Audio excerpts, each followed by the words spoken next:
రజకులకు రాజకీయ ప్రాధాన్యం కల్పించిన ఘనత టీడీపీదేనని టీడీపీ బీసీ సెల్ రాష్ట్ర ప్రచార కార్యదర్శి పెంపెట రాంబాబు పేర్కొన్నారు. శనివారం మంగళగిరిలోని తెలుగుదేశం పార్టీ కేంద్ర కార్యాలయం నందు రాష్ట్ర స్థాయి బీసీ రజాకా నాయకుల ఆత్మీయ సమావేశానికి ఎమ్మెల్యే గాళ్ల మాధవి, ఎమ్మెల్సీ దువ్వారపు రామారావులు, బీసీ సెల్ రాష్ట్ర ప్రచార కార్యదర్శి వెంపట రాంబాబు ముఖ్య అతిథులుగా హాజరయ్యారు.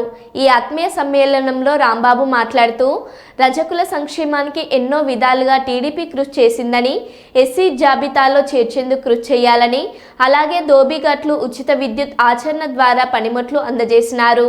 రజకులకు చట్టసభల్లో రాజకీయ ప్రాధాన్యం కల్పించింది చంద్రబాబు నాయుడు గారేనని, ఆయన రజకుల ఆత్మీయ బంధువు అని, రజకులు, దూదేకులు, నాయి బ్రాహ్మణులు వంటి సాంప్రదాయ వృత్తుల వారికి జీవనోపాధిని పెంచడానికి ఆర్థిక సహాయం చేయాలని బడ్జెట్లో నిధులు కేటాయించారని, చంద్రబాబు గారి నాయకత్వంలో రజకులకు స్వర్ణయుగమని ఆయన పునరుద్ఘాటించారు. రజకులను ఎస్సీ జాబితాకి ఒకసారి అసెంబ్లీలో లేవదేవచ్చుగా కోరుతున్నాం మేడం. రజకులను ఎస్సీ జాబితా ఎందుకంటే సమస్య రోజు ఉంటాయి, పోరాటం చేస్తాం, అదొక్కటి కలవిపోవాల్సిందిగా కోరుతున్నాం. Thank you madam.